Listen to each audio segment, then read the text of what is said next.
Our reading this morning from Matthew chapter 13 from verse 44 to 46. We are busy looking at the parables in this chapter 13, which Jesus told to his disciples and to those around him. I'm going to read verse 44. The kingdom of heaven is like a treasure hidden in a field, which a man found and covered up. Then in his joy, he goes and sells all that he has and buys that field. Again, the kingdom of heaven is like a merchant in the search of fine pearls, who in finding one pearl of great value, went and sold all that he had and bought it. So far the reading. Now in the first four parables of Matthew 13, Jesus was speaking about the kingdom of God and how it grows in the world through the sowing of the Word of God. That's the only way. It's the Word of God that we sow. There's nothing wrong with the Word. And through extraordinary growth of the mustard seed and also the influence of the yeast we've seen last Sunday. And each parable answers a different aspect of the one question: what is the kingdom of God like? How does it look? Because Matthew has the great theme in his gospel about the kingdom of heaven. But there is also a second question to answer. And a question that might have been in the uppermost minds of the people listening to Jesus while he's speaking about this kingdom. And it is the question, how does one actually enter into that kingdom? Spoke a lot about it, but how do I enter into that kingdom? Is it something I inherit? Is it like a national citizenship? Is it automatic for those who are born into the covenant people of Israel? Do religious performances or law-keeping qualify one for that membership? And these were urgent questions for the first century Jews, and even today. Because Jesus' answer cut straight across a wide spread of human ideas about how someone becomes right with God. And these two parables, the hidden treasure and the pearl of great price, the Lord gives an answer to that question. They are about to hear about who is able and who can enter into the kingdom of God. And he's going to show them about this personal act by which a human must enter to become a citizen of God's kingdom. And they carry with them these parables, a very searching, but also a very liberating message. We see in the first parable of the hidden treasure. The kingdom of heaven is like a treasure hidden in a field.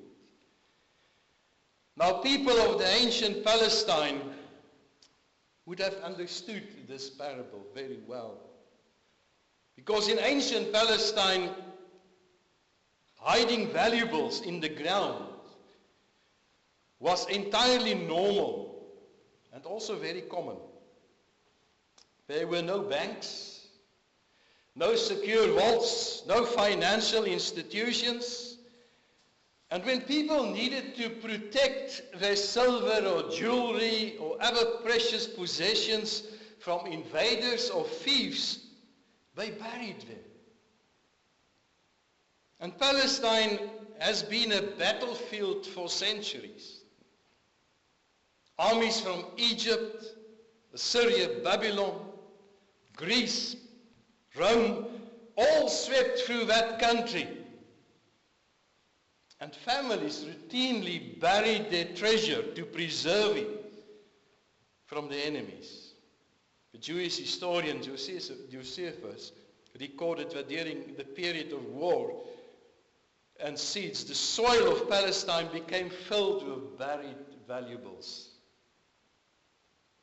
The tragedy of many of these valuables and hidden deposits were that if the owner died in battle or were exiled and died maybe without telling someone about that treasure, the wealth was permanently lost to his descendants, unless someone discovered it maybe later. So his hearers would have immediately understood what he meant by this picture, by this parable.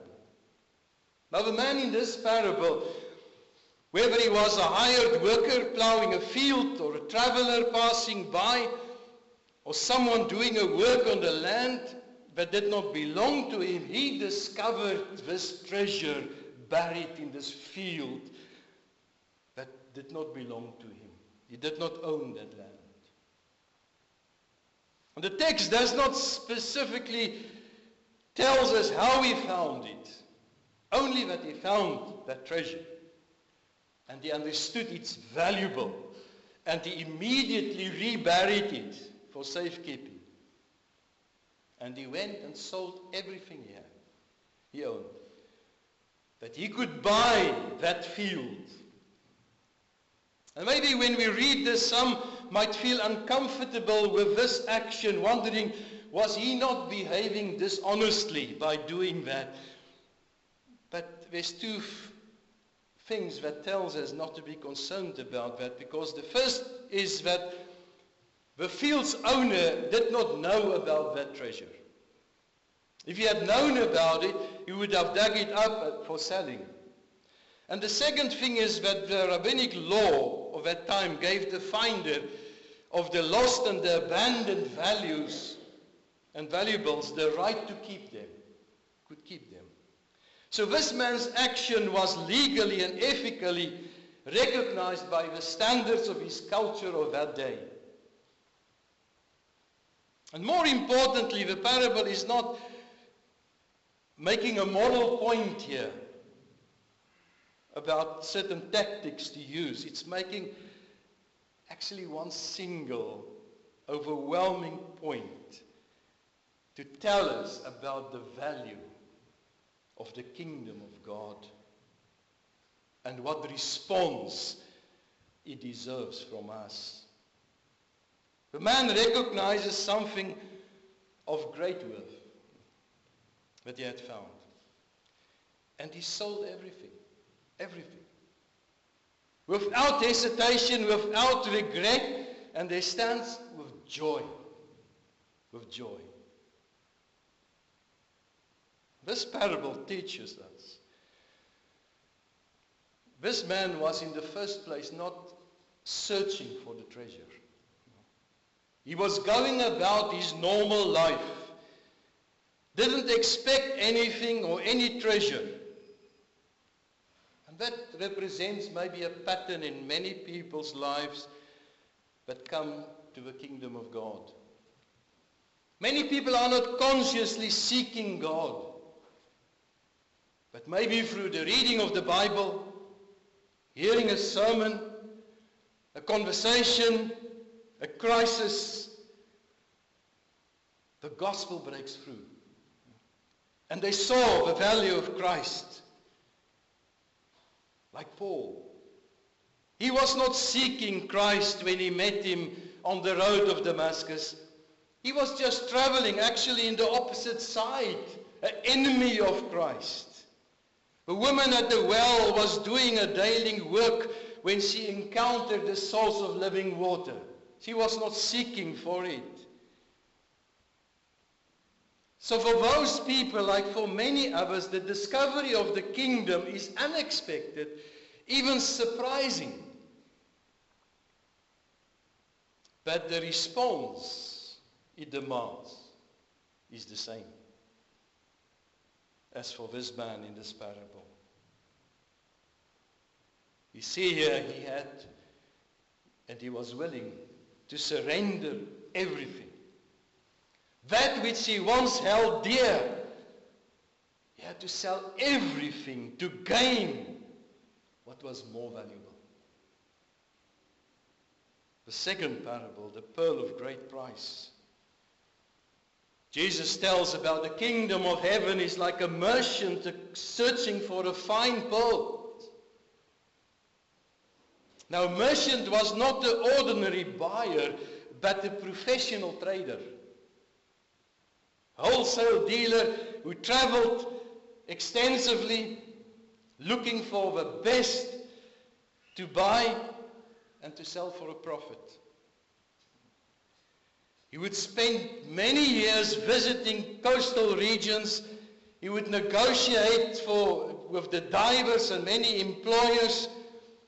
He had the expert knowledge of the market and the eye for quality.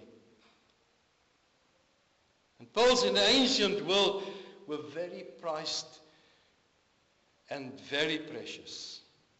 In many cases, even more valuable than gold. They were regarded almost as the ultimate luxury and investment. The kings sought after it, emperors. They tell that the Roman author Pliny the Elder records that Cleopatra owned 2 exceptional, large, valuable pearls. And according to the story, for an extravagant display of her wealth and riches, he put one of them in vinegar when Mark Antony was there to be dissolved by the vinegar. We see almost the same picture in the book of Revelation, where in the New Jerusalem, it says 12 gates, each one of them were made of a single pearl. Precious. The Talmud spoke of the pearls as beyond price. Jesus, when he warned his disciples, don't cast the pearls before the swine. His audience understood that he was referring to something of very high value. God's things, God's word, is of very high value. It's the value of pearls. And this merchant, experienced, who spent most of his professional life examining pearls, came upon one and found one that surpassed everything he had ever seen. And he instantly, and he was certain about that this single pearl was worth more than everything else he ever possessed. And therefore he went and sold everything to buy it. Now these 2 parables have maybe shared one conclusion. The man sells everything. That's maybe one of the big points here. He sells everything in both parables to obtain what he has found. There are 2 different journeys to that point. The man who discovered the field was not looking for the treasure. He stumbled upon it. The merchant was deliberately looking for it as a professional seeker searching for that precious pearl. And that represents maybe 2 ways people in this world come to Christ and come to the kingdom of God. Some are seeking and some stumble upon it. We read of the Ethiopian, the eunuch. He traveled great distances from Ethiopia to Jerusalem, specifically to worship.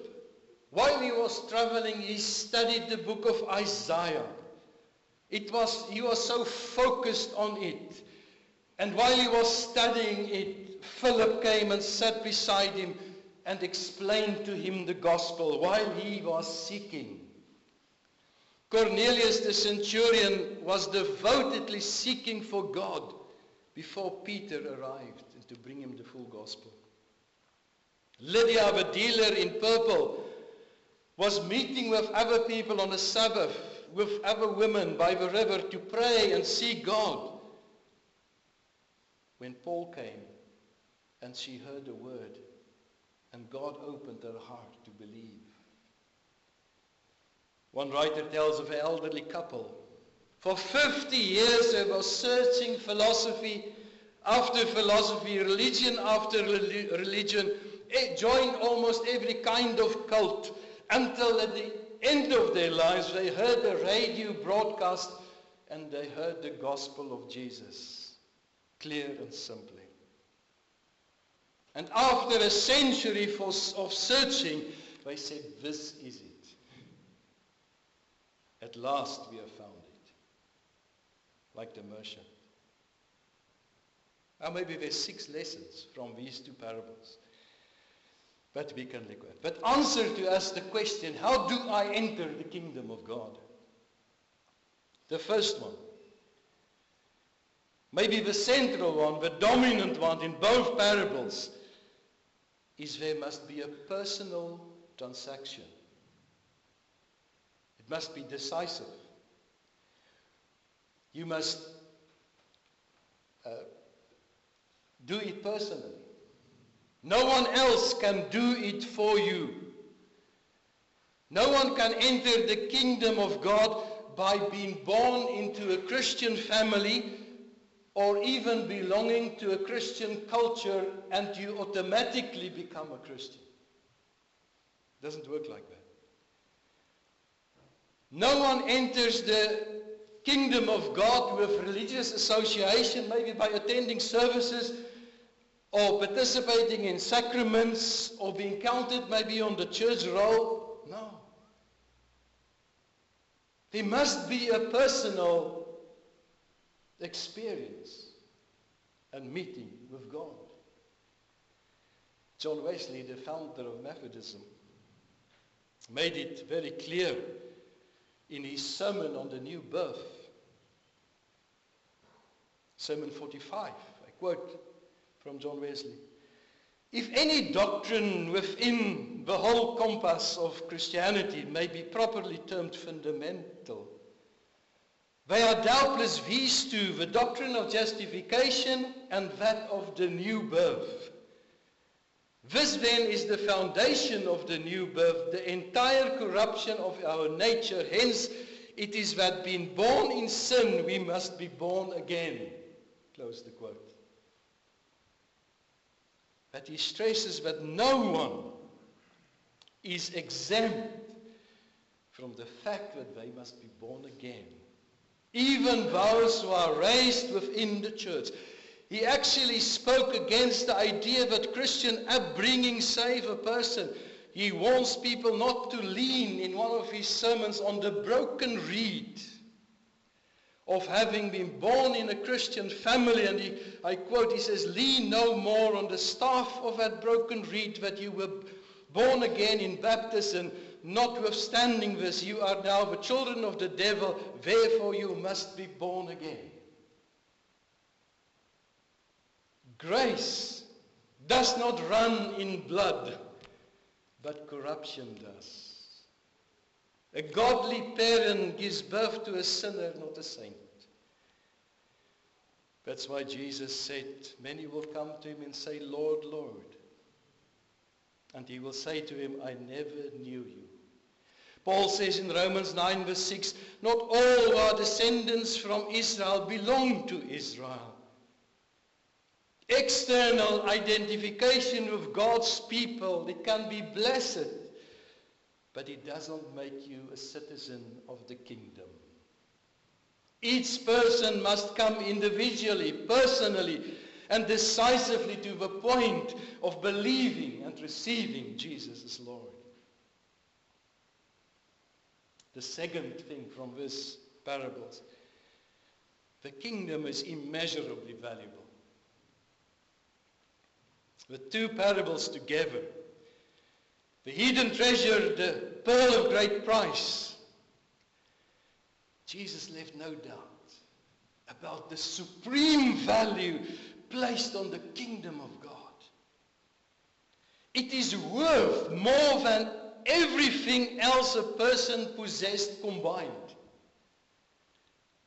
All the wealth of the earth cannot purchase what God freely gives in the gospel.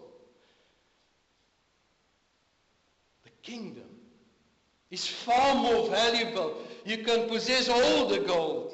You can be a billionaire over and over. You can possess as many things as you want.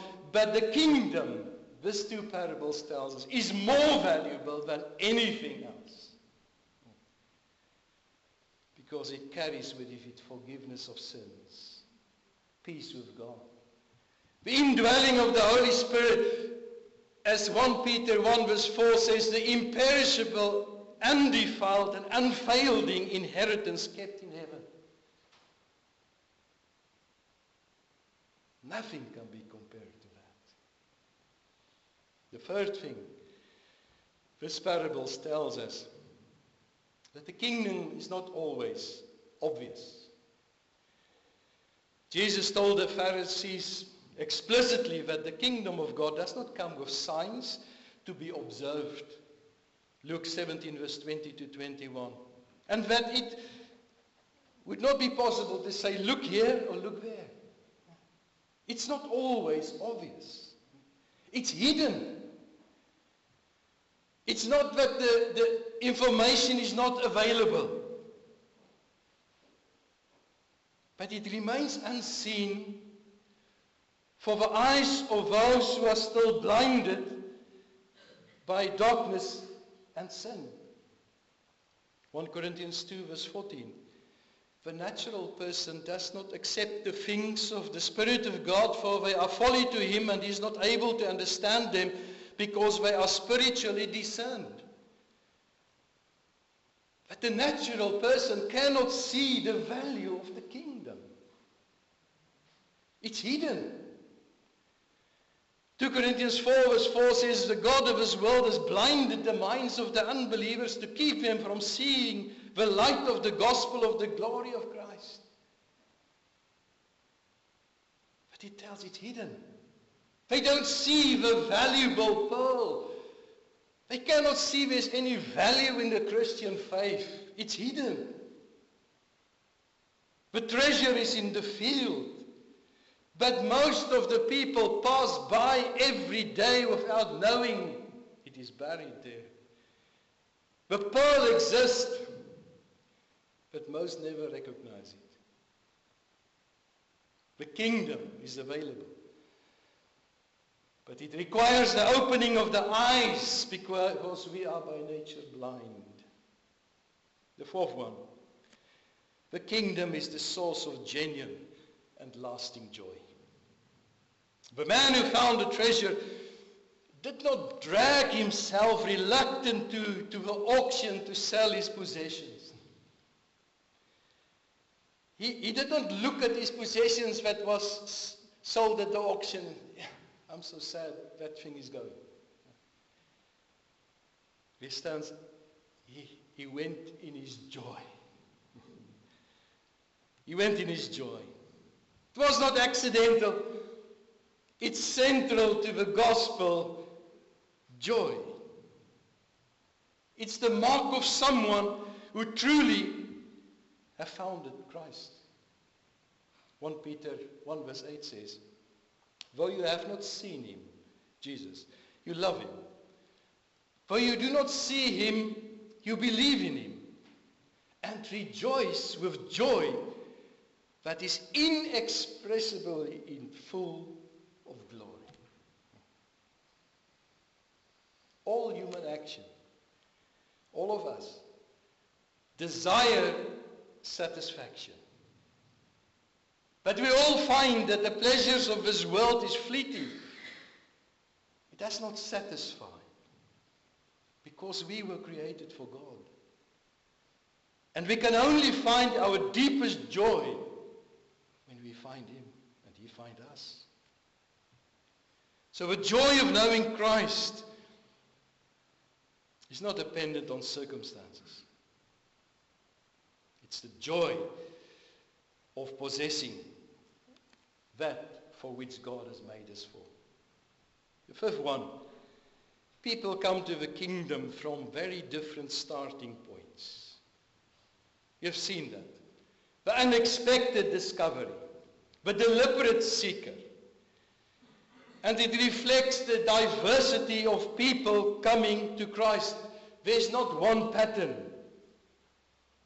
They were surprised by the grace, this one person. Some seek for many years. There's not a superior path. No background disqualifies you. The door is open to anyone. The kingdom is accessible from any starting point. John 6 verse 57.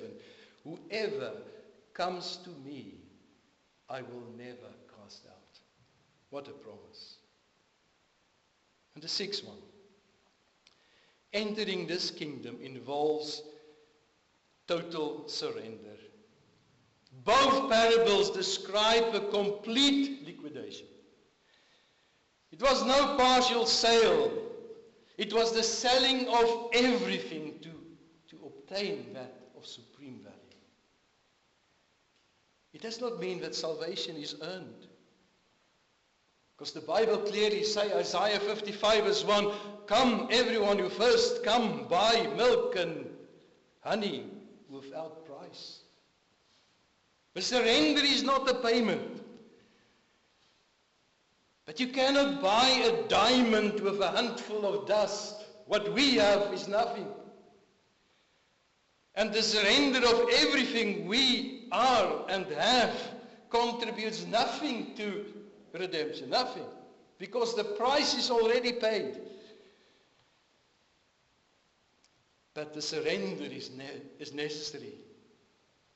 The opening of our hands, the emptying of everything that we trust in order to receive what God wants to give us. That's why Jesus made the cost explicit.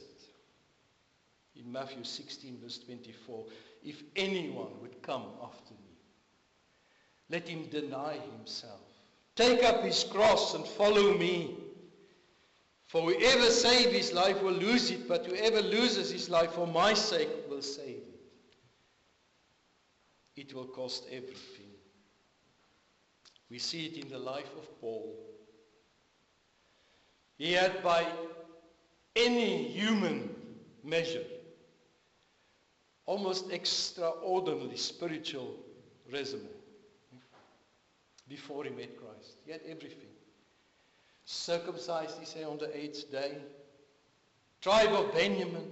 The Hebrew of the Hebrews, a Pharisee of impeccable training. Blameless outwardly, according to the law. His ancestry, his education, his zeal. Nothing could almost compare with that. He had everything. But when he encountered and when he found it, he was founded on the road to Damascus, like the man in the field. He was not looking for it. It came to him.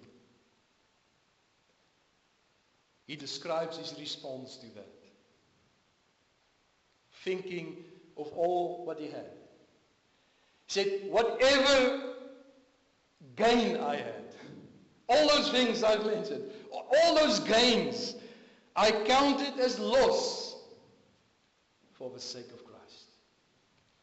All those things I've mentioned, I can stand upon it. I excel above every other person almost, every other religious person.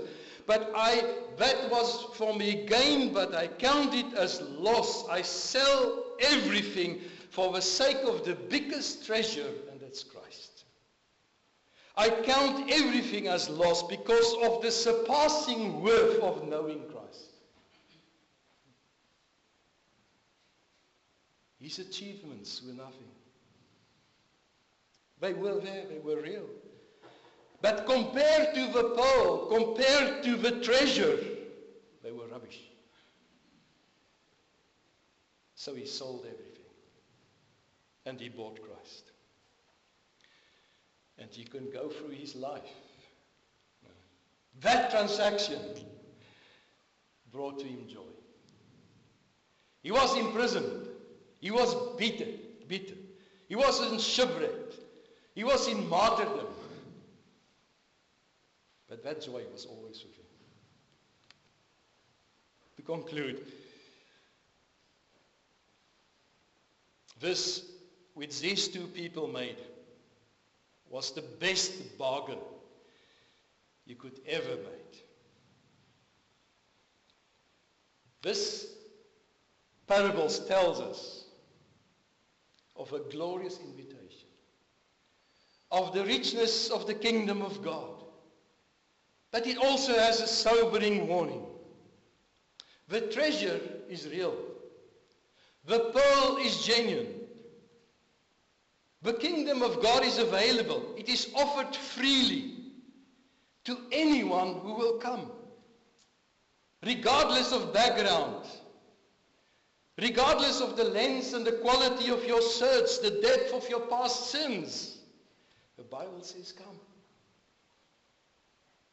But this treasure, it's possible, but it's not been discovered and is left behind. This pearl can be examined, but is set aside. You can come close to it. You can recognize the kingdom. You can see the infinite value of it, and still you can walk away. This tells us the cost of discipleship is total surrender. And those who are unwilling to let go of everything cannot enter the kingdom of God. They cannot enter the kingdom of God. You cannot grasp this pearl and hold with your hands to lesser valuable things. But maybe the deepest truth this parable proclaims is this.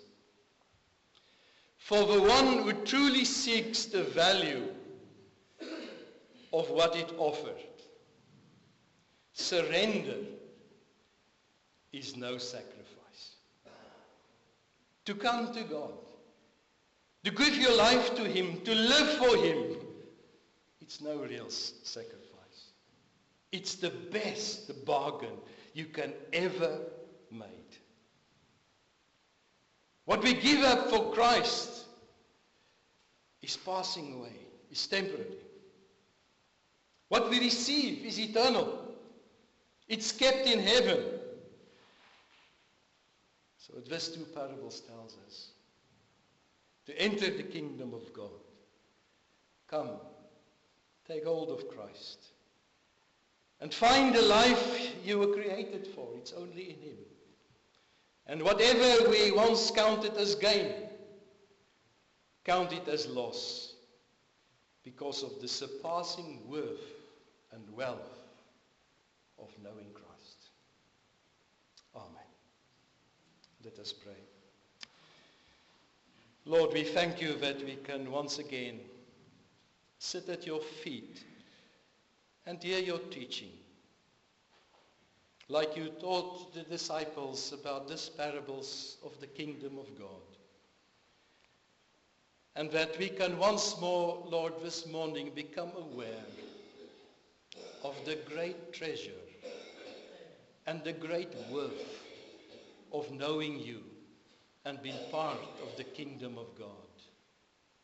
Lord, help us not to be so blind, to hold fast to the invaluable things of this world, but it keeps us away from committing ourselves to you and believing in Christ and following him, who is much more worth than anything else.